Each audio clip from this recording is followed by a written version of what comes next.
Good evening, Dr. Nikhil. Good evening, Dr. Sachdev. Good Evening. evening, sir. Good evening. Good evening, everyone. Good evening. Good evening. I think till then we can start the introduction of Dr. Harsh Sachdev. And Dr. Harsh Sachdev is with us again today. Hmm. Today, sir will be talking on the control mechanism for protecting customers from fraud risk in retail petroleum business in India. Sir have enlightened us earlier also with his valuable thoughts. So today again he will be enlightening us. So without wasting any time, I request Dr. Harsh Sachdev to enlighten us with his talks. Please, sir. Thank you, Dr. Dev, and good evening to all. Uh, it's my pleasure and honor to be here again. Actually, last time when I spoke, it was only half an hour, and had requested Dr. Dev to give me more time so that I can share more things.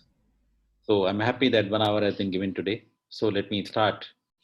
And this time I've come here with a very new and popular kind of a thing for which everybody, I mean, he or she experiences these problems and then looks here and there as to what is the solution.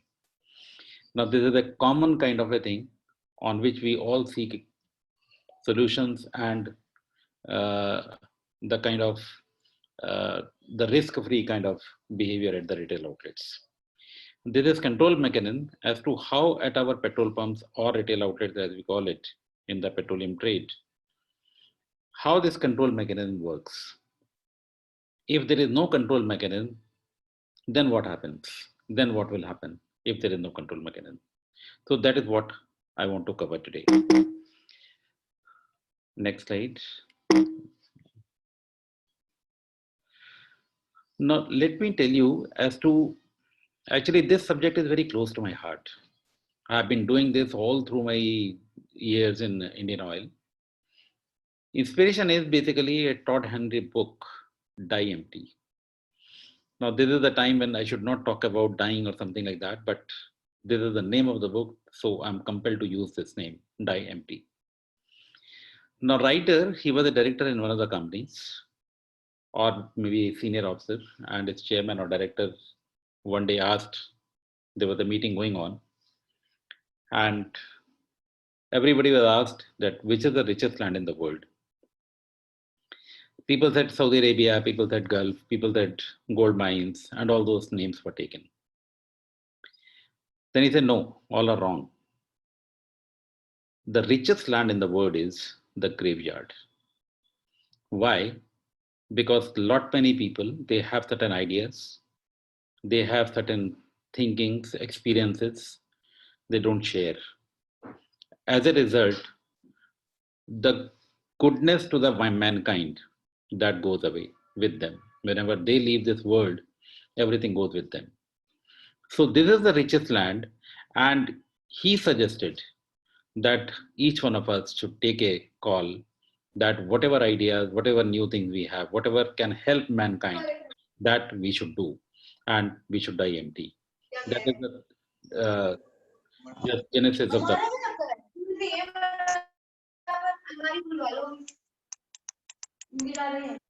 Can you put it on mute, please?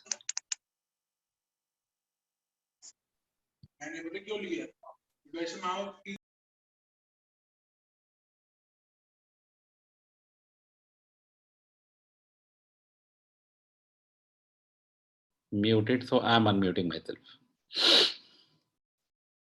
So this is the inspiration. So whatever I learned during my days in Indian Oil, I thought that I must share with people so that the better things come out. Next. Now this is the outline of the today's presentation. Introduction and history of oil. Actually, I had covered history of oil last time also, so I will not waste time on that. I will just start with the introduction, and then we'll just have a very few, I mean, a very brief kind of recap as to what we understood from petrol retailing in the last lecture, and then why this control mechanism is required, what is the need, And when we are talking about the control mechanism, we should also know as to what are the fraud theories, why people commit frauds, why fraud happens. These theories will work on.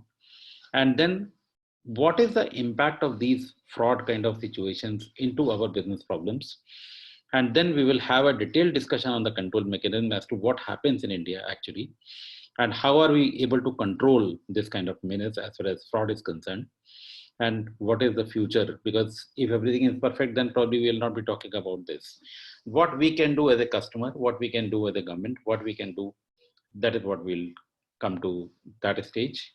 And then there will be a certain learning takeaways, and as usual, as in the last time, I will request the participants to note down the learning takeaways that we will discuss in the end. So this is the outline. I will start with the introduction. Now, this is a pain to public. Now, if you read the newspapers, you read internet, you go to any kind of site, then you see as to what is happening. Probably there are a lot many things which are negative as far as petroleum products are concerned, and as far as liquid fuels are concerned at the retail outlets. So this is the general sense. I've just captured few of them, that these are the things which are available in the print media as well as in the electronic media. Next. And we are all aware as to this goes on. But whether this is truth or not, we'll just find out. Next. Just a recap, that total sales of petroleum products in 2018-19 was 213 million tons, out of which 28 million tons was petrol, MS motor spirit, and 83.5 million tons was HSD. And put together, these two products account for 52.4% of the total all product sales. Now, out of this, public sector oil companies sold around 78% of all India sales of MS and HSD, and major chunk of MS HSD is sold in retail, because 99.5% of petrol, whatever is consumed in India, is sold in retail. And 86% roughly, whatever diesel is consumed, that is sold in retail. So retail has a very big chunk as far as these two products are concerned. And these two products are very, very important if we talk about the consumption of petroleum products in the country. Next. Now, basic philosophy of this session is that it's a live situation. When we go to a retail outlet, we experience all this. We may ignore at times, but we are little particular at times also. So it's related to a live situation, and main aim, as far as government is concerned, as far as oil companies are concerned, main aim is that we have to bring smiles on the faces of the customers, and we have to create value for money at the retail outlets. If somebody, because petroleum products in any case are very costly, and if somebody is spending that kind of money, it has to be, I mean, value kind of thing should be delivered to the fuel tank of the vehicle, and not the sense of cheating what we saw just now in a slide, which depicts as to what we see in the print media as well as in electronic media. And as a customer, what we can contribute, what are our rights, and what are our duties, that we will see in the next slides to come. Next. Now, petrol retailing, we discussed about it, that petrol retailing is the most organized in the total unorganized, I mean, not total, but mostly unorganized retail sector. And today's discussion also will be restricted to only liquid fuels of a motor spirit and HSD ISP diesel. And these two products are mainly delivered at the retail outlets of oil companies. And at some of the retail outlets, there are small markets like convenience stores, and there are few things which are available other than the fuel. And there are some restaurant also at some of the retail outlets. So basically, the convenience of the customer is in mind when we are opening the retail outlets or when we are designing a retail outlet. And in highway, if you go highway, then we have some resting place for drivers and conveniences like toilets and washrooms and other things. And these are the things which are planned at a retail outlet. And I can tell you, based on my experience, most of the dealers, and I'm repeating, most of the dealers, they don't deliver fuel, they deliver trust, because this entire business is based on trust. And if the trust is built up between the customer and the retail outlet, a particular retail outlet, probably he will come there again and again. The footfalls are not footfall in true sense, in the sense because vehicles are coming, but the visits to the retail outlet, they increase very much when trust is built up. But having said this, but if that is true, then why this control mechanism is required? Probably then control mechanism may not be required. that need we will discuss as to why control mechanism is required. We'll discuss in the next slides. Next. Now let us understand fraud theories. Now there are plenty of fraud theories which are available on the net. If you go and Google and fraud theories, there's hundreds of theories probably will come forward. But the crux of the all theory is that Donald Cressy in 1953, he did the research and found out or presented a paper saying that there are three elements which are basically important and necessary for someone to commit a fraud. These three elements are opportunity. Opportunity means there has to be some flaw in the system. One must see opportunity to commit a fraud, then only he or she will commit a fraud. Next is pressure. Pressure can be in terms of greed himself. I mean, he is very greedy and is asking for money and wanting something. Or pressure can be from family pressure. Pressure can be from peer pressure. Pressure can be, there are different types of pressure which can be there. There is some loss in some business. He is compelled to do some kind of a wrong thing. That also is a pressure. So, I'm sorry. There can be a pressure. And then third thing is that rationalization. Then if suppose somebody commits a fraud, and then he or she must rationalize as to what he or she did was right. That sense of rationalization has to be there. And unless these three things are there, the fraud cannot be committed. Later, there are two scientists, social scientists, I would say, in 1957. They came up with the neutralization theory. And they said that neutralization of guilt, because some guilt is there in any case, that guilt is to be neutralized within oneself.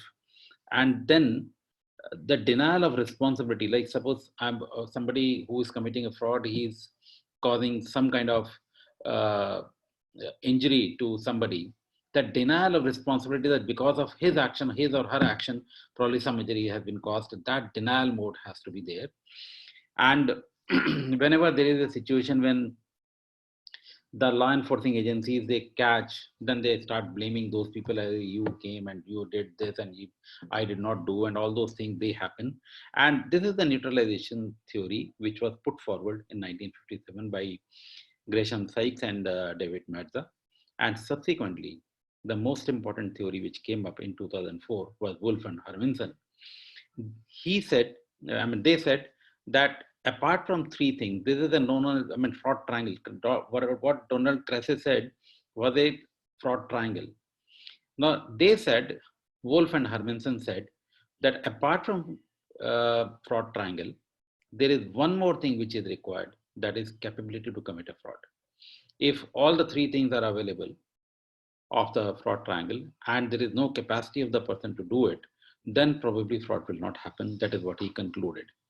Next, one more theory has come up recently in 2013, which states that society value system, the nature of the citizens, whether they are law abiding or law violating and law breaking, law and order situation overall in a particular place or in a particular country or in a particular unit, that also plays a very, very significant role as far as committing fraud is concerned. Now, this fraud theory basically is, the new, is known as new fraud diamond model by FDC, JF and Biggie. But this model is based on the situation in Nigeria. Now, entire world is not based on Nigeria. So we'll talk about the only theory or which is accepted, which is widely accepted, that is Wolf and Hermansen in 2004. That says that OPR, opportunity, pressure and rationalization, plus the capability. Now this is called rectangle of the fraud situations.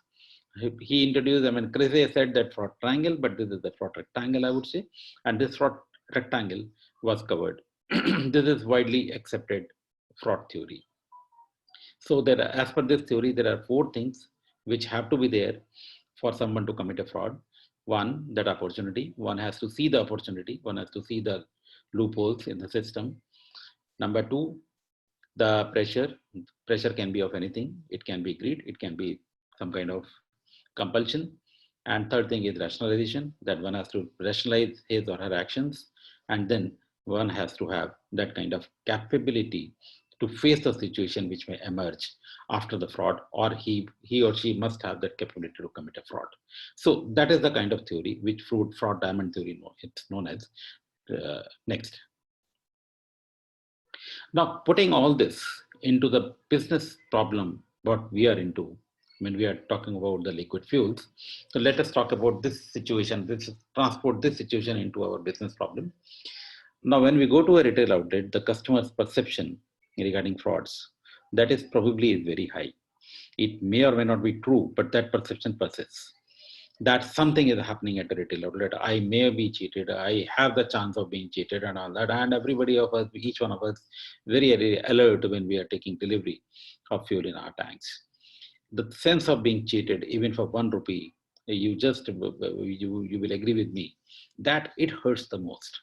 It is not the question of money, or it is not the question of loss, financial loss in those terms, but sense of being cheated probably is very, very difficult situation in this trade. And therefore it leads to dissatisfaction and some kind of inconvenience sometimes, because if some person is being cheated and instead of petrol, I'm just giving you a hypothetical example, that if instead of petrol or diesel somebody puts in water, then what will happen to the engine? That anybody can imagine, anybody can guess that. So this can lead to some inconvenience. At least I have never experienced this kind of situation, but this cannot be ruled out. Next. So this is a common business problem in this state. Now, what are the regulatory frameworks to curb this? There are detailed regulatory frameworks introduced by the Government of India in this connection. And first and foremost, which is very, very effective, is motor spirit and high-speed diesel. It regulates the supply, distribution, and prevention of malpractices as far as petroleum products are concerned. This order came in 2005. Actually, this is being amended every time. And but it was introduced in 2005. Then marketing discipline guidelines came. Marketing discipline guidelines are applicable to PSU oil companies. This is issued by the Ministry of Petroleum. This came in 2013, but revised in 2017. And those 2017 probably are there in practice now. Then we have citizen charters. Every citizen has a right at a retail outlet. Now this citizen charter is again issued by Ministry of Petroleum. Then we have Petroleum Act. Now Petroleum Act is of as old as 1934. It only defines what is petroleum and what is the storage and all those things. It's a very basic kind of a thing which it says. Then we have Consumer Protection Act 1986. Then we have BIS, Indian Standard Automotive Diesel Fuel Specification IS 1460 and 2796. This was introduced in 2017. This is amended in 2017, and the Companies Act 2013. These are the regulatory framework, regulatory measures which have been introduced by the government to control the malpractices, whatever may happen at a retail outlet. Now, let us discuss all these things in detail. Next slide. Now, let's talk about MSHSG Control Order 2005. Now, this control order defines there are 10 kind of malpractices which can happen at a retail outlet.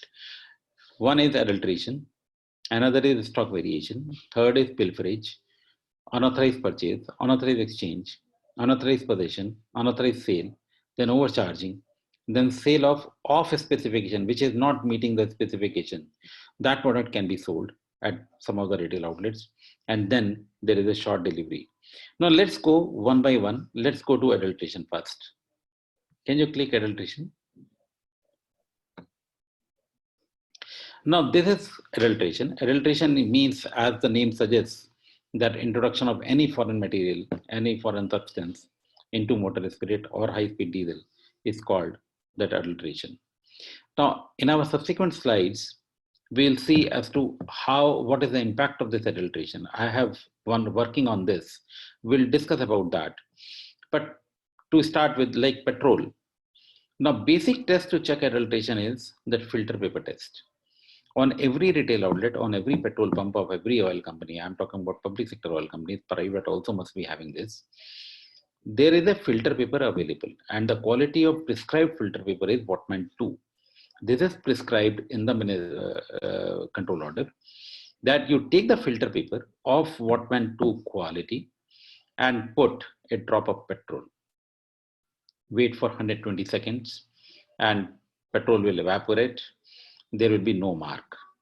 Now, if there is a stain left, then probably it is the first check of knowing whether the petrol is adulterated or not adulterated.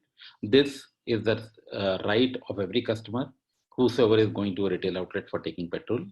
And this is also mentioned in the citizen charter. Citizen charter copy also you can demand at a retail outlet to see as to what exactly are your rights. Next. Yeah, come to back. Go to stock variation.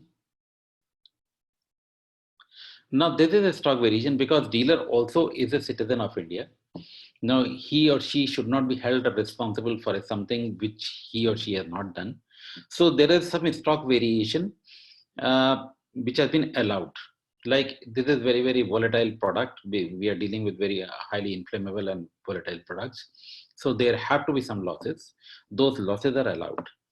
Now, in case of petrol, that is motor spirit, if the sales are 0 to 600 KL per annum, like 50 KL per month, up to 50 KL, 50 KL means kiloliter, means 50,000 liters.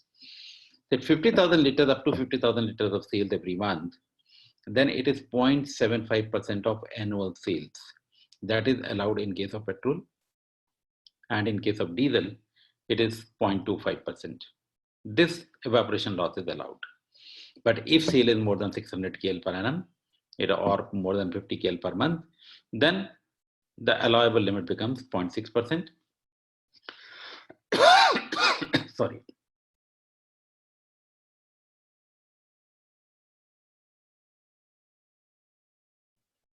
Then it is 0.20% in case of diesel.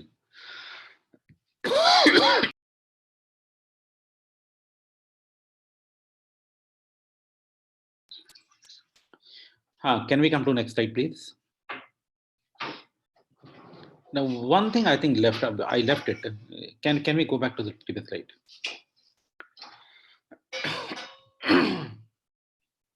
Now, besides this, easy में stock variation में. Besides the evaporation loss, we also have allowable stock variation, which is allowed. Now, what it means is that in every petrol pump, there are storage tanks installed. These storage tanks are not physically calibrated, they are mathematically calibrated. Now, there is a variation, always variation between the physical calibration and the mathematical calibration. So just to account for, because mathematical calibration certainly will be either plus or minus, it cannot be minus always. So the 4% variation is allowed in the existing stocks. I'll cover this in the example which I have already given here in the next slides. I'll cover this part there also.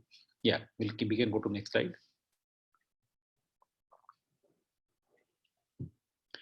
Now this is example. Now suppose inspection was done on 1st of July of a petrol pump. This is a random date. And the last inspection was on 1st of May. Now, these are the sales figures. These are the hypothetical sales figures. There is no relevance with any retail outlet, but these are hypothetical numbers. In 2019-20, the RO had sold 490 KL of MS, which is less than 600 KL. I told you 600 KL less, more less than 600 and more than 600. And in case of HSD, it is more than 1200, more than 600 KL, right? And the stock in case of MS, as on the date of inspection, is 20,100 liters. And the stock of HSD on the date of inspection is suppose 10,200 liters. Now, naturally, one inspecting authority will go and he or she will note down the meter readings. The meter readings on the date of inspection minus the meter readings on the last date of inspection, that was on 1st of May. This suppose meter sales is X, right? And sales through tank, suppose opening balance on 1st of May was, suppose whatever is the number, then whatever has been received and whatever is the stock as on the date of inspection of 1st of July, that will give you sales through tanks. Now these two numbers X and Y will be different in any case, and the variation between these two numbers is X minus Y. Now how much is allowed? Now X minus Y can be beyond limits, it can be within limits. Now how to fix those limits? What is allowable limit? This limit is worked out here. Now in case of MS, sales is 90.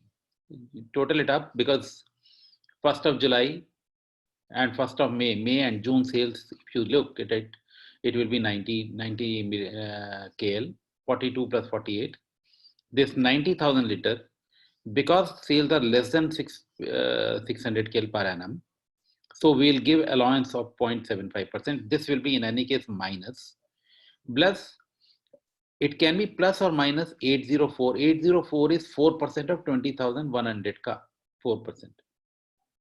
Now, if it is plus, then minus 675 plus 804 minus 129. And if it is minus, then it will be minus 675 minus 804 is equal to 1479 liters. So variation of this X minus Y should come in this, between these two numbers, minus 129 to minus 1479. If this number is not in this line limit, then it is beyond limits. And then we'll deal and we will discuss as to how it is dealt with. And similarly, in HSD, these limits can be worked out and seen as to whether this is within limits or beyond limits. Next. I will probably start here only.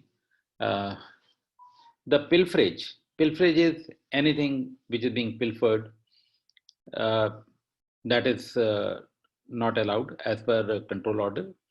And it can be during transportation or at a retail outlet or anywhere, any unauthorized pilferage, probably it is not allowed. Next. Unauthorized purchase. Now, dealers are entitled to purchase only from the oil companies. They cannot sell between themselves. Like one dealer cannot sell any product to any other dealer. So only authorized source, like oil companies can sell only to dealers. If it is not happening through oil company, then it is an authorized purchase or an authorized sale. Next. Unauthorized exchange, suppose they are not selling, they are not charging anything, because sale purchase happens when you receive money, you accept money. And somebody may say that we are only exchanging, like suppose one pump is dry, it does not have any petrol. Then he asks another dealer, you give me 2000 liters, I'll give you later. That is not allowed. The unauthorized exchange is also not possible. It is not allowed. Unauthorized exchange between the two dealers or two different entities other than the companies, probably that is not allowed. So that is also prohibited as per MSSD control order. Next. Now, unauthorized possession. Now, suppose there is no sale, no purchase, no exchange, but possession also is not there. Anybody is having any stock of petroleum products, he or she has to have that invoice from where it has come. Now, if the person is not able to produce the transaction through an invoice, probably that is called as unauthorized possession. The unauthorized possession also is not allowed as far as MSSD control order is concerned. Next. Unauthorized purchase and unauthorized sale, same thing. Unauthorized purchase is not possible, unauthorized sale is also not possible. That is not allowed as per MSSD control order. Next. Then overcharging. Now, whatever oil companies have decided the price on that particular day, if there is a overcharging and there is a bill available with any person that overcharging has been done, it is punishable, and the action can be taken against the dealer. The charging even by 1 paisa than the prescribed rates is not allowed as per MSSD control order, and action can be taken if something happens like that. Unauthorized understanding of a spec product. Now, specifications have been very, very clearly defined in the Bureau of Indian Standards. IS 2796 is petrol, that is the code, and IS 1460 is code for HSD. Now, specifications have to match these two BIS, two IS codes. And if there are any specifications which are beyond, which are not meeting these specifications, is known as office specification products. The density test, you see, density test is very, very important. Whenever there is a lorry which is released by the oil company terminal or a depot for a retail outlet, it carries a density mentioned on the invoice itself. This is the density of the product. Now, that density will be checked at the retail outlet at the time of receipt. Sample will be taken, density will be checked, and 15 degrees centigrade, whatever is mentioned at the invoice, that is to be compared with whatever has been received physically.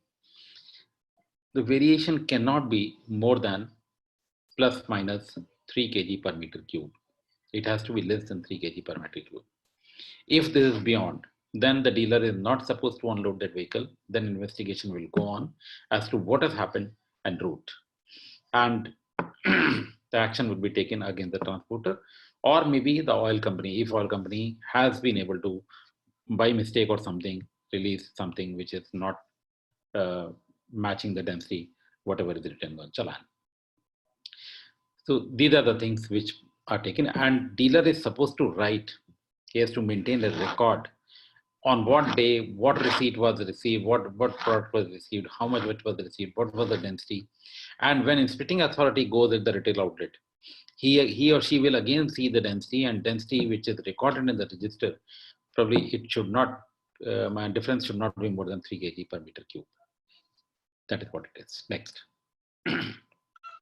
Now, understanding short delivery. Now, short delivery, in the first picture, you see that the 5.10, the reading is 5.10, and total sale is around, it is very old, so money is written 245. Now 5.10, and if you see the next picture, that is 4.90. Now, what is the short delivery? Which reading you will say that it is a short delivery kind of indication, and which is excess delivery? Because if there is a short delivery, there can be excess delivery as well. What will you rate as excess delivery? What will you rate as a short delivery? Now, in the first picture, which is 5.10, that is short delivery. Contrary to general belief that 5.10 probably is giving me more. No. Because then in that case, he is charging for 5.10.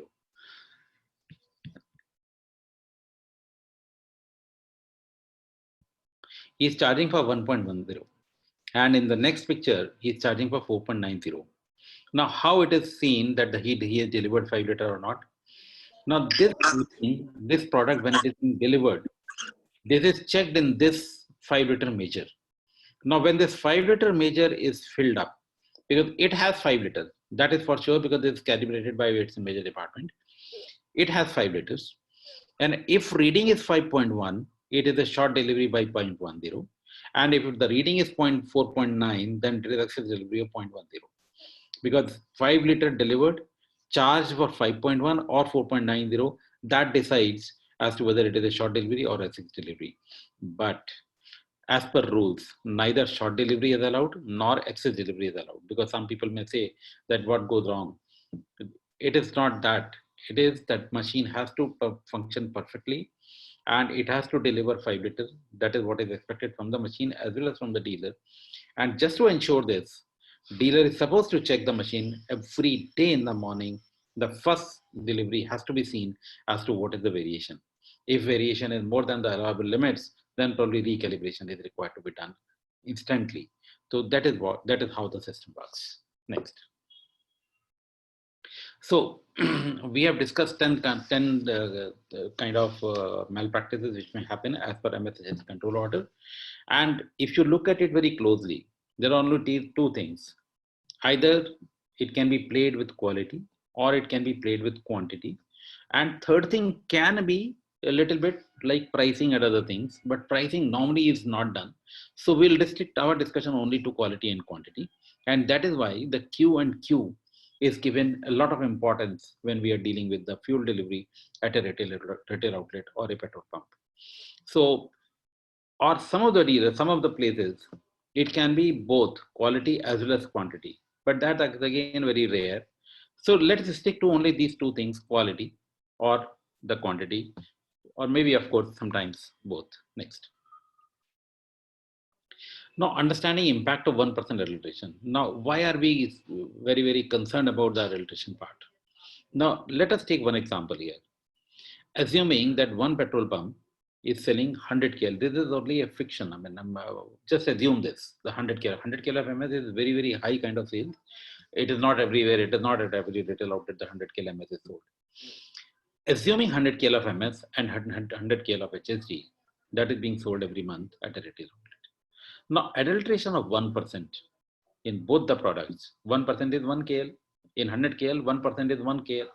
Now, 1 kl of petrol, suppose 1000 liters of MS, and assuming the price is 70, today price may be different. Assuming the price is 70, that is 70,000 his additional profit comes straight per month. Now, in case of HSC, 1000 liter of HSD, it is 60,000. Suppose the pricing is 60. Price today may be entirely different thing. It's a different story altogether. Now, total extra profit he is able to generate, he or she is able to generate is 1,30,000 per month. Now, suppose adulteration is being done with an adulterant whose cost is 40,000 per kl, or 20,000, 2,000 liters, 20 rupees per liter, because half is adulterating MS and half is using for adulteration and HSD. So 40,000 rupees he is spending to get that adulterant. So next net extra profit will be 90,000. 1,30,000 minus 40,000 equal to 90,000. So this is the adulteration part. Now let us go to short delivery. As to why short delivery is also important. Next slide, please. Now, similarly, taking the same example here, 1% of short delivery, the MS is 70,000 extra profit, HSD is 60,000, total is 1,30,000. Here there is no deduction because no adulterant. It is only the short delivery which is to be done. Now this 130, next slide please, 130 plus 90 earlier, and this becomes 2,20,000 per month or 26 lakhs per annum. There is the additional profit will be given by 1% adulteration and 1% short delivery. So that is the kind of impact on this. So that impact works as an opportunity. We talked about opportunity, pressure, and rationalization. Now this is an opportunity, and the entire effort of the government, entire effort of the oil companies is focused only on plugging this opportunity. Next slide. Now, marketing discipline guidelines, MDG as we call it, these are issued by Ministry of Petroleum. And as per the MDG, the dealers are responsible for checking delivery on daily basis and to record it. It's not that they will check and leave it. They have to record what delivery they found in the morning of every unit. And they are also supposed to keep a 5 liter standard measure duly calibrated by weights and measure department because if some customer wants it, it has to be given to that customer to check the delivery. So whenever you may choose to check delivery, you can go to retail outlet, you can ask for it, and the person will be required to give this. He is under obligation to give. Next.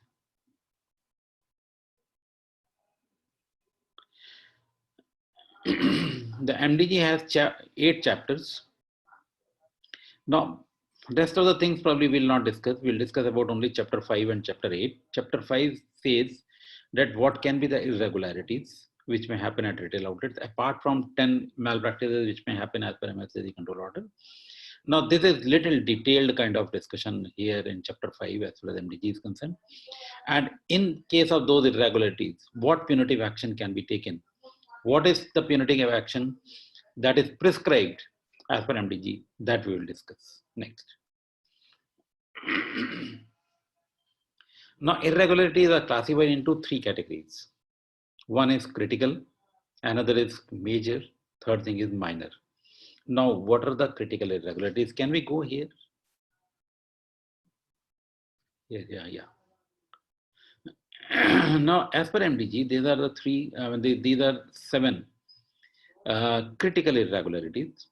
Now, First and foremost is adulteration of a methanol. Then seals of metering unit found tampered. Now in control order, we talked about adulteration. We also talked about short delivery. But in the short delivery, how these seals of metering unit will be seen, that will be seen. And in the totalizer seal, whether it is perfect or not, whether metering unit is perfect or not, those things, the nitty-gritties will be decided here. Then adulteration, there is a methodology given as to what will establish that adulteration has been done. So these are the critical irregularities: adulteration, seal of metering unit, totalizer seal of dispensing unit, then additional or unauthorized fittings, which may affect the delivery without affecting anything else. So whether that is there or it is not there. Any unauthorized storage facilities are available at the retail outlet or not. And unauthorized purchase and sale has been done by any retail outlet dealer or not. And whether tank lorry carrying unauthorized product found under decantation at the RO. Because whenever there is a tank lorry, which is bringing the product from oil company source, oil company installation to the retail outlet, has to have that kind of invoice. And if there is no invoice available, this is called unauthorized product. So this is called the critical irregularities, and action is termination at the first instance. Now, as soon as it is established that adulteration has been done at the retail outlet, terminate the dealership. The seal of metering unit found tampered with, the dealer has tried to play with the seals, termination. Anything happening in the critical irregularity, these 7 parts, even these 7 types of malpractices, there is no rethinking. It has to be the termination at the first instance. Now, can we go back? Now come to here, major irregularities. Now these again 7 major irregularities, that if dealer refuses that he will not allow draw up sample, because if inspecting team is going and they want to draw sample and dealer refuses, then it is considered as a major irregularity. Then if density is not mentioned, if record is not mentioned, as I said that the person is required, the dealer is required to take the density and record it. And if the reference density is not available, it is not being maintained by the dealer, it is considered as a major irregularity. Then selling of normal MSHs, you go to pump and you ask for premium kind of things. And if normal petrol and diesel is being sold as premium product, then it is a major irregularity. Similarly, stock variation beyond permissible limits, because I told you how to fix the limits. If it is found to be beyond permissible limits, but sample is passing. If sample is not passing, it indicates adulteration, and in any case, it is termination. But if sample is passing, there may be some technical error, then there may be some technical glitch because of which the stock variation has been found, then it is considered as a major irregularity. Then non-maintenance of records since last inspection. If suppose how many tank lorries have been received, the record is not available, or anything, any type of record which should have been maintained and it is not found at the time of inspection, that is again considered as a major irregularity. Then overcharging, if you give any kind of example means, okay, suppose somebody has a cash memo showing that overcharging has been done, and it proves that overcharging was being done by the dealer, then it is a major irregularity. Then dealer operating the automated RO, because all the ROs are now becoming automated. Most of the retail outlets are now operating as automated. If it is not operating as the automated RO, it is operating as a manual mode, then it is a major irregularity. They are supposed to keep the entire operations in the automated mode. The manual mode is allowed because there may be some kind of power failure, there may be some kind of internet problems, or there may be some technical issues because of which manual mode is allowed. But then this manual mode is allowed with authorization. Without authorization, he or she is not supposed to keep it. And if there is an authorization, there will be a proper display of the message that the RO is being in manual mode, or somebody can check from the local field officer. The field officer number is written on every retail outlet, and one can contact whether manual mode has been authorized or not, and then action can be taken.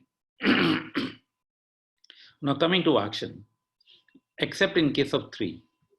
Now 3, selling of normal MSG as branded fuels, all other 6 parameters of major irregularities, suspension of sales and supplies for 15 days. 15 दिन के लिए supply बंद, all products.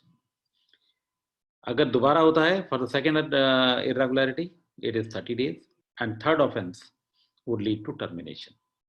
Now let us see as to what happened in case of 3, setting of normal anesthesia as fronted field. No, उसी में next में था. No, let us go to major only.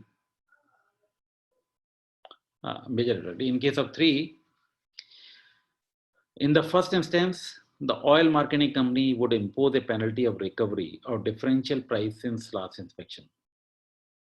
The termination will be the action in case of second. There is no third chance given to the dealer. Whatever is the difference between the pricing of the premium product and the normal product, that will be recovered. And second instance, termination. Now let us come to minor. We go to next minor, it will come. Now minor, basically top 3, the short delivery with weights and major department seals intact. Now there can be a malfunctioning of the machine also. There can be genuine problems also in the machine. Just to take care of that, if seals are intact, nobody has played with the seals, but there is a short delivery being given by the machine, and the dealer has failed to inform concerned field officer of the concerned company, then it is a minor irregularity, because that is why it has been made mandatory for a dealer to record the delivery in the morning itself. If he has already recorded, mentioned, informed, then there is no action. But if he has failed to inform the concerned authorities and it is found that the machine is giving short delivery, then it is a minor irregularity. Then non-maintenance of specified records, which are not of major category, then it is considered as a minor irregularity. Then non-provision of facilities like air, then clean toilet, then telephone, then first aid box. Now these are considered as a minor irregularity. And in case of miscellaneous, non-display of authorized retail selling price, because every dealer is supposed to display retail selling price of whatever products he or she is selling. If it is CNG also, apart from MSHG, and auto LPG also, in case it is being sold there. Then non-display of density, non-display of opening stock, non-display of a sticker ensuring there is a sticker which is on every machine saying that please check 0. So if that sticker is not there, then it is considered as a minor irregularity. The name of product on each nozzle, because there are multi-product delivery systems which may be there, and each nozzle is to be depicted as to what kind of product it is delivering for the clarity to the customer. And if it is not there, it is considered as a minor irregularity. Then contact details of authorized persons to be contacted, because every field of the name is mentioned here. So that is again considered as a minor irregularity. Next. Now these are again non-maintenance of complaint book or not providing the same when demanded by the customer. Poor housekeeping also is a minor irregularity. Then drive a salesman at the RO not in uniform or wearing badges as to what is his name and all that, then it is considered as a minor irregularity. Except one. What was one? Can we go up? One is short delivery where the major department sealed intact, where the dealer is not informed. Except one. Now come to next. Warning come guidance letter, because the oil companies are taking the responsibility of guiding the dealer as well. Because the dealer may commit mistake out of ignorance also, because all the time dealer is not available at the retail outlet, people are there. So there can be a warning come guidance letter in the first instance, then rupees 10,000 per irregularity on second instance, and 25,000 per irregularity on third instance. Now these are the minor irregularities punishments. Now what happens in one? Let us go to next slide. And in case of one, that is short delivery, if seals are intact, then warning letter to be issued, second instance within 1 year of first instance, and 10,000 per nozzle found delivering short. Third and subsequent instance within 1 year of first instance, 25,000 per nozzle found delivering short. So this is what It is. The first instance, warning letter. Second instance, 10,000 per nozzle. Third instance, 25,000 per nozzle. That is the punishment in case of short delivery. If seals are intact and seals are not intact, then it becomes a major irregularity and then accordingly action is to be taken. Next. This we have already covered.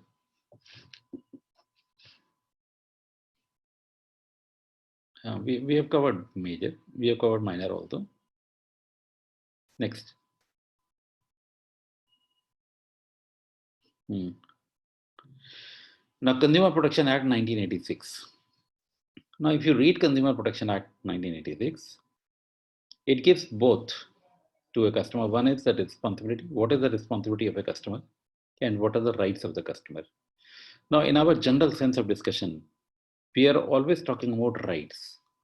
But let us understand as to what is our responsibility as a customer to, apart from the rights. So that is why I have put this slide of responsibility first and then rights second. Because once we know as to what is our responsibility, then probably it becomes easier for us to behave or conduct ourselves at any purchasing place. The responsibility given by Consumer Protection Act is that we have to shop carefully and wisely. Now, this is a responsibility given to the customer. What are the terms of sale that we need to understand before making a financial commitment of making payment towards any product or anything? Then what are the instructions given? Now, this is not limited to any petroleum products.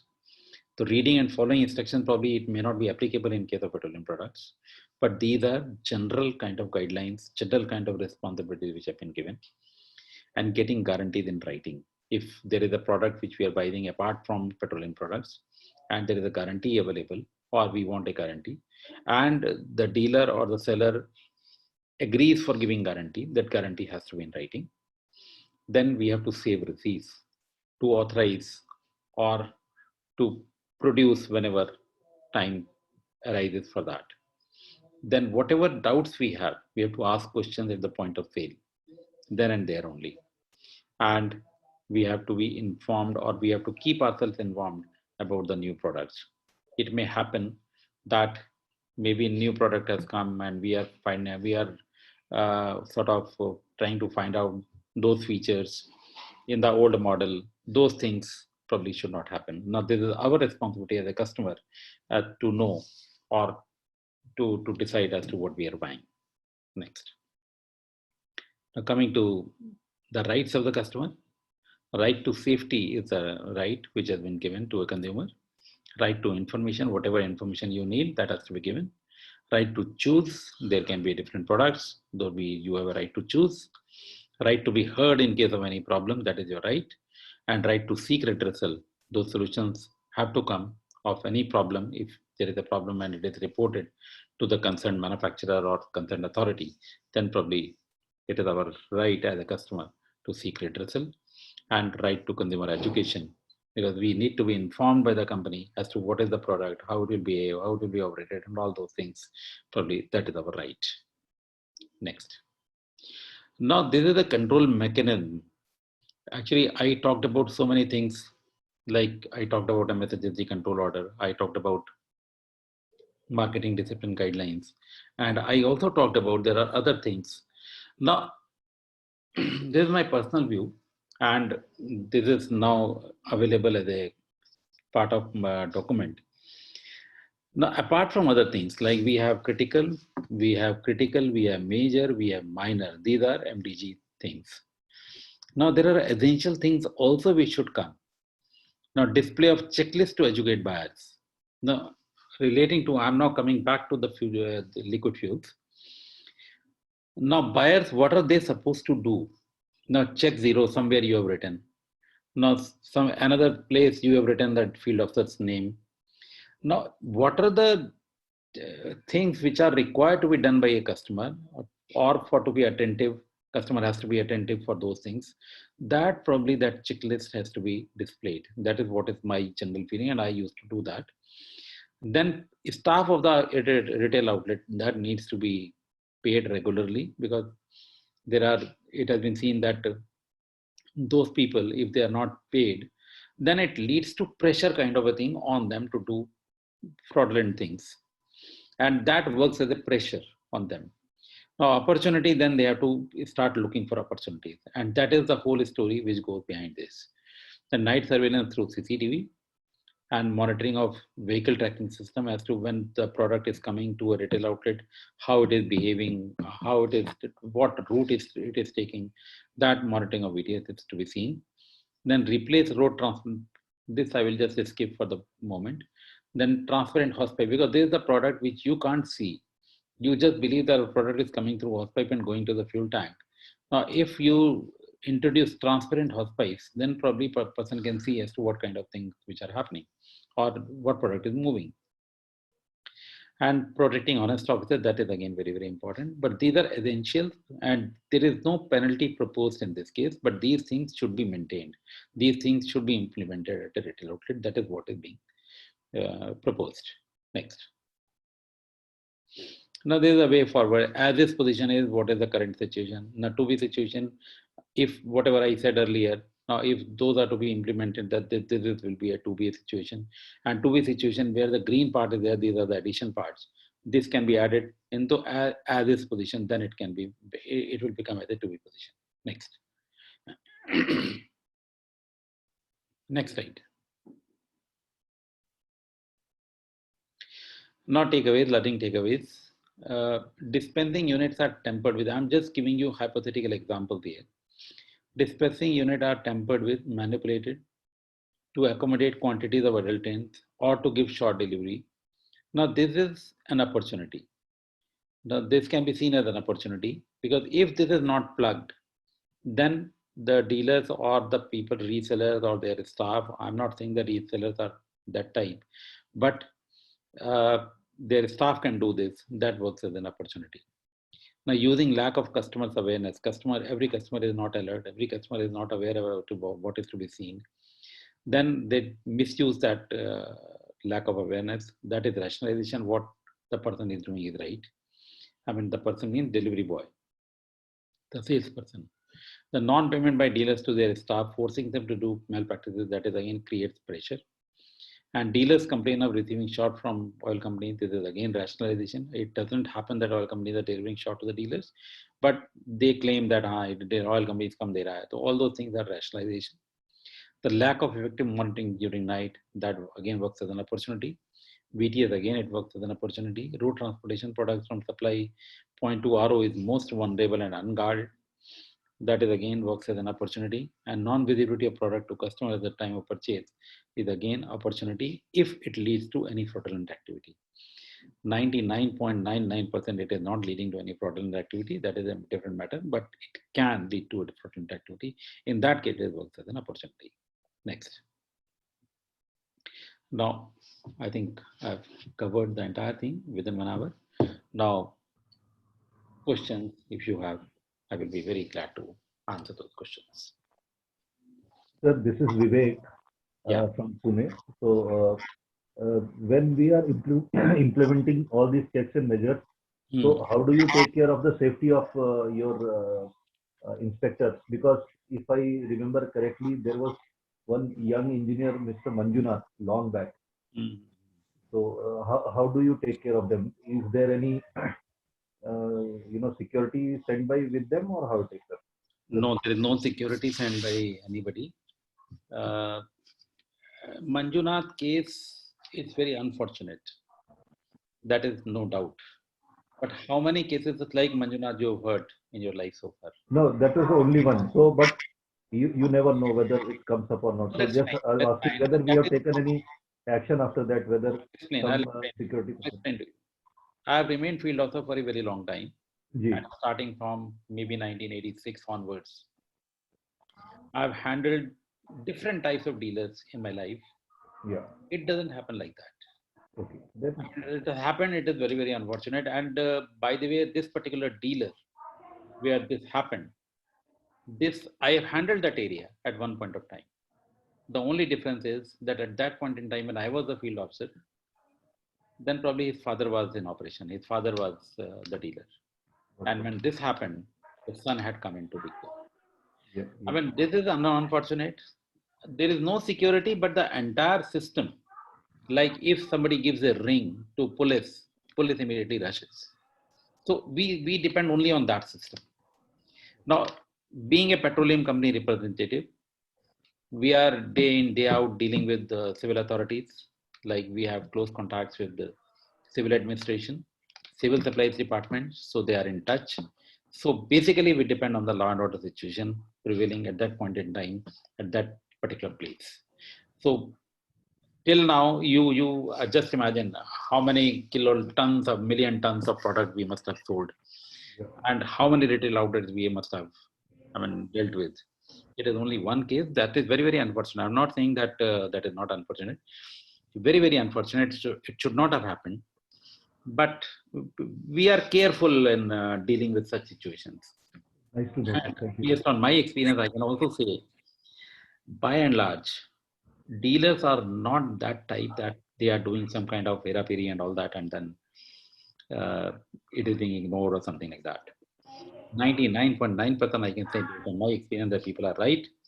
There may be certain situations like if dealer is honest, then probably staff is not honest. All those things happen. It can happen. But by and large, we are able to sustain that kind of depending upon the law and order situation of that particular case. Thank you. Thank you so much, sir. Sir, this is Hirdesh Kalra. Yeah.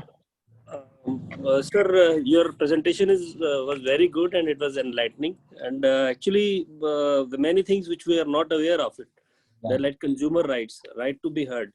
It is the first time that I am actually able to know about this right to be heard also. But sir, there is any rules or regulation regarding the force measure clause and how is to be informed, or the central, if the center issue any policy related to the any businessman which is helpful for the businessman and that particular unit is not implementing that, how to like convey it to them, and if I convey it to them it is not taken in the good spirit.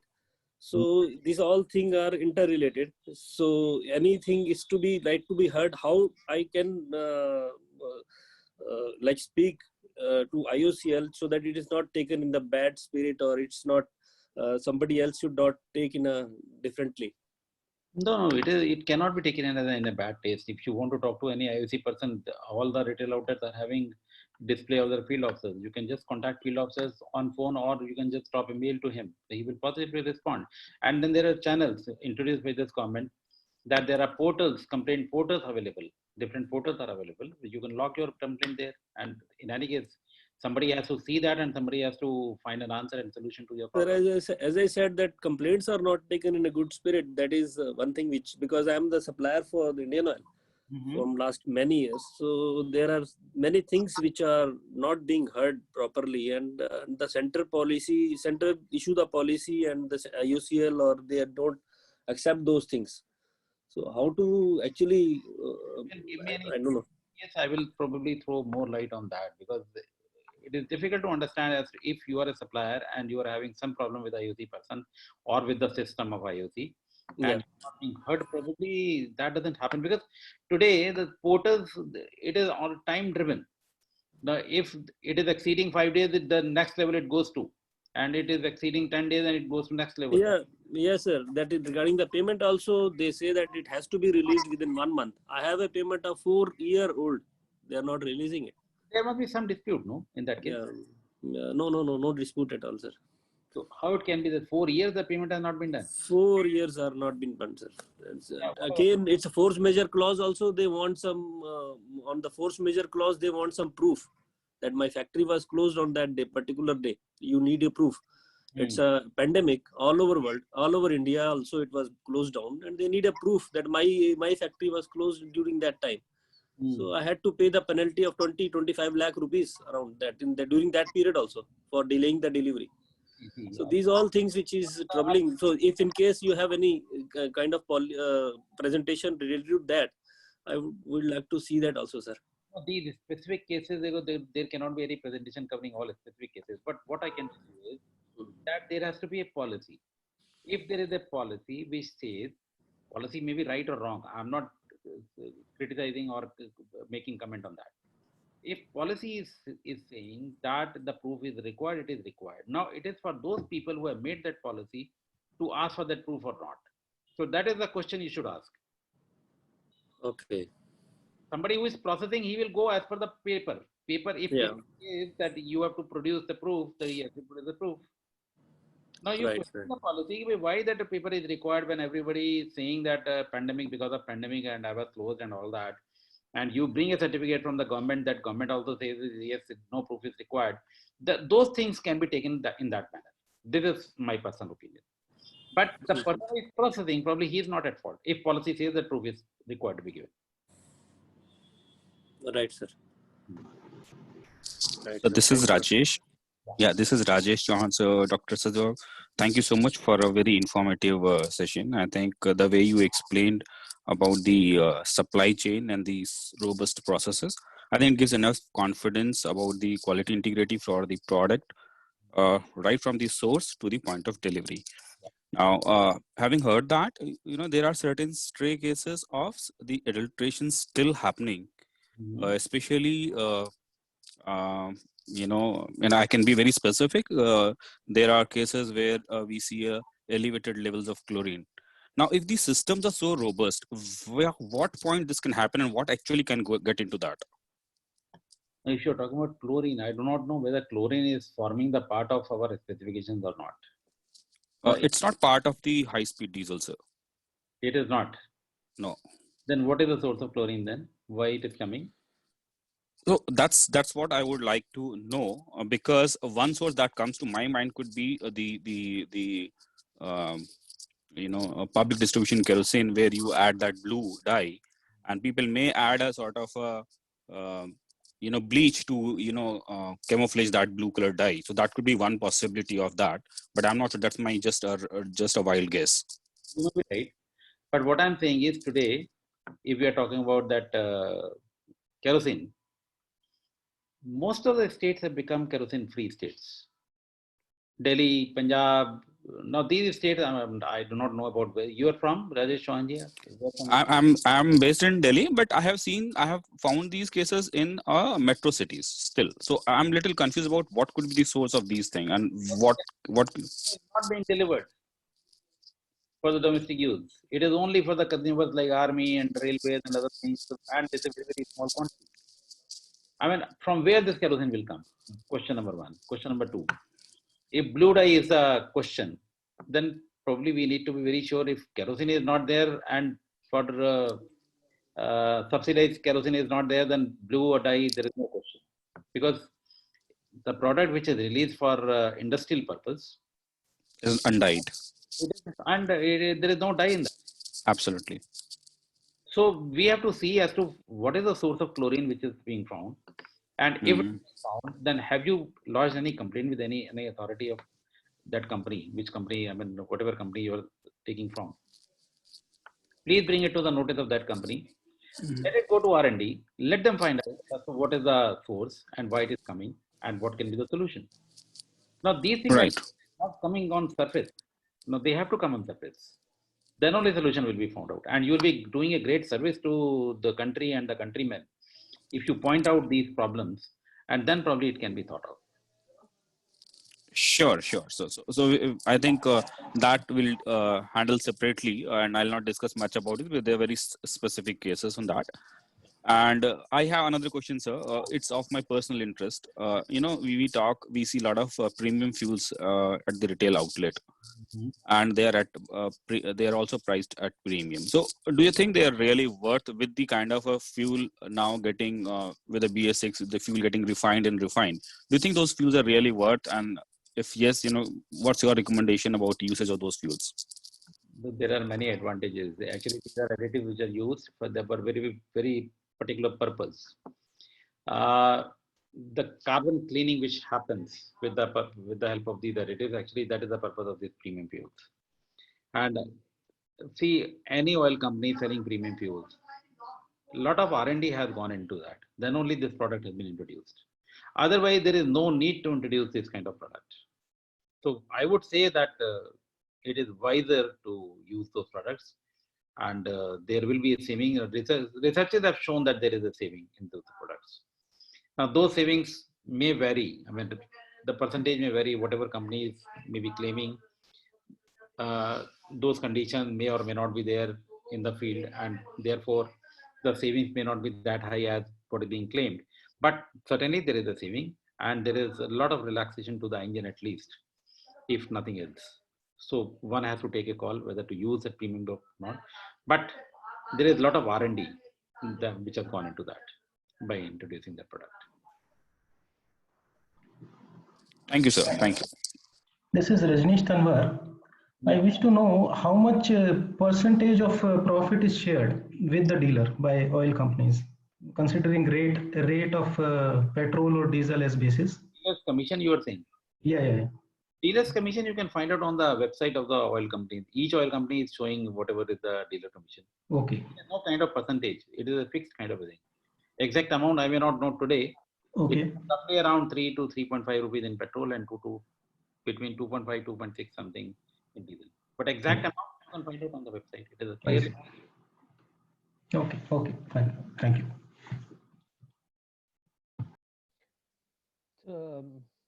My name is Anil, and thank you for the making us aware about the nuances of retailing in fossil fuel, and particularly petrol and motor spirit and HSD. Now, coming back to my question, we've seen that there have been penalties which have been imposed on the dealership and for the various defaults they carry. But tell me, is there any method of compensating the retail customers? The penalties goes back to the oil companies. What happens to the retailer? He doesn't get compensated. That means consumer. Consumer, yeah. See, there is no organized method as of now to record as to what is the customer, because vehicle number is not recorded at present. Maybe at a later date, yes, this also becomes important to record the vehicle number or the owner of the vehicle and all those things. Then probably it can be seen. But today there is no data available. Now, if there is an action against the dealer, it is only to kind of create a fear in the minds of dealers that nothing should be done. And to a very large extent, government is successful in doing that. And based on my experience, at least I can tell you that these things are not happening anymore. Earlier it used to, or it might have happened, but anymore I think it is not happening right now. But certainly I can't take guarantee for the entire country. Somewhere, some pockets, if something happens, then nobody can take any guarantee for that matter. Okay, but there's no mechanism being evolved on this. Correct? No? No, as of now, yes, there is no mechanism by which we can identify the retail customer that these were the people who took petrol or diesel from this particular retail outlet. It may not be only the retail. Obviously, the small retail customers you cannot. They'll be in thousands, and it could be many. So it's practically impossible to take note of them. Because there is no system existing as of now to record. But my question was more towards if you have an industrial customer wherein, say, particular the example what you gave for 2 months, if there has happened something for 2 months, you know that HSD has gone to a particular industry. So probably there the industry can get, or the company can get benefited if there has been any anomaly which has happened and the dealer has been penalized for. What about that 2 months? I mean, what was that? I'm saying that, for example, you found the 2 months between the 2 months when the field officer checked for the quality and quantity. Okay, giving example of 1st of July. Correct. For a particular industry, I mean, if he's applying to a company for their DG sets and all, so the customer is fixed, the consumer is fixed. Then it's easier to probably compensate the consumer because it's one off or maybe 2 off, but not when there are thousands of small retail consumers going on filling their vehicle tanks and all. That may be pretty difficult to do, but for companies it may be possible to do. Maybe it throws up actually another question, Because if that particular retail outlet dealer has supplied any product to an industry, now whether the product was routed through the nozzle or not, then again that question comes. Because if it was not routed through nozzle, then it is a irregularity in the eyes of law. So we should not Okay. those complications, because those things will be dealt with entirely in a different manner. Different manner. Okay. Okay. Thank you for that. Okay. But it was informative. In any case, we ought to know, because as a common man, we never know what the law is and how it has to be dealt with and all that.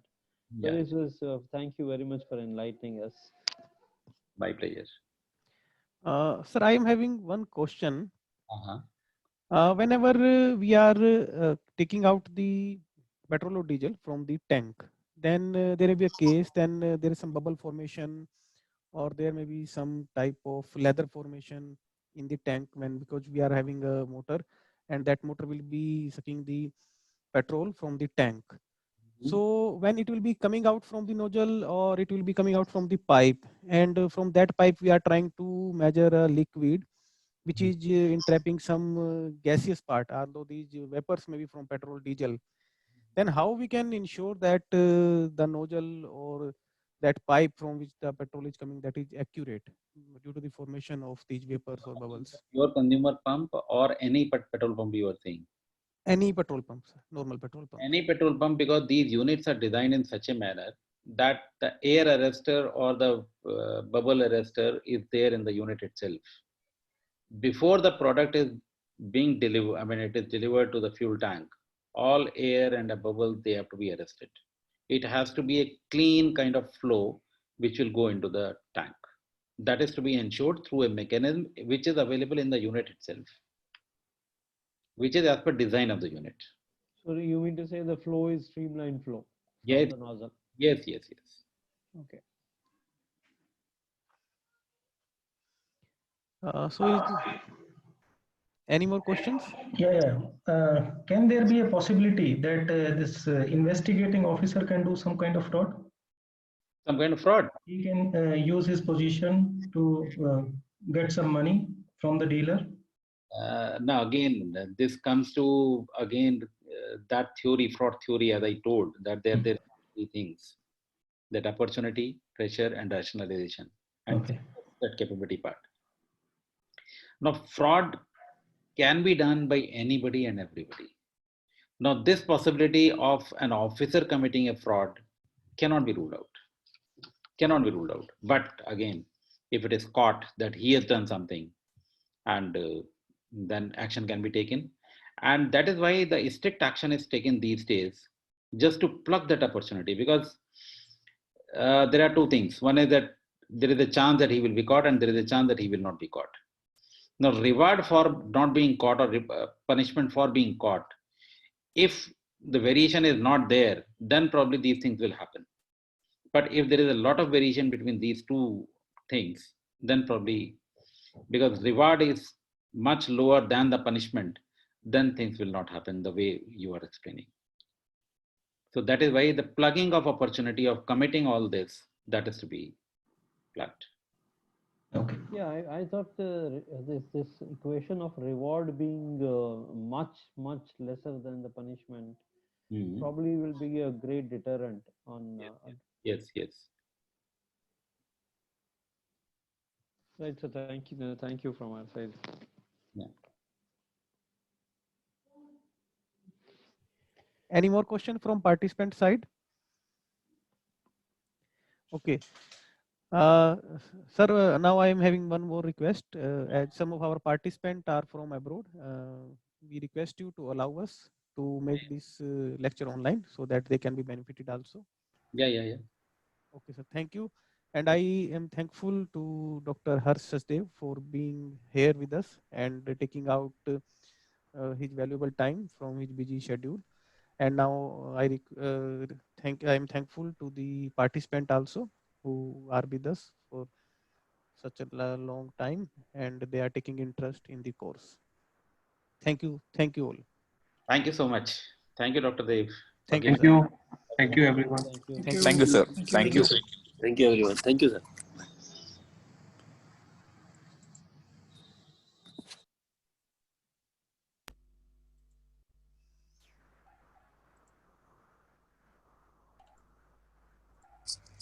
Doctor Nikhil, ये अभी next session इसी link पे है या वो separate है? Session sir next तो कल होगा ना सर, अब नेक्स्ट नहीं अच्छा है। कल है, सॉरी, हाँ हाँ ठीक है, राइट, ठीक है, thank you. Thank you sir.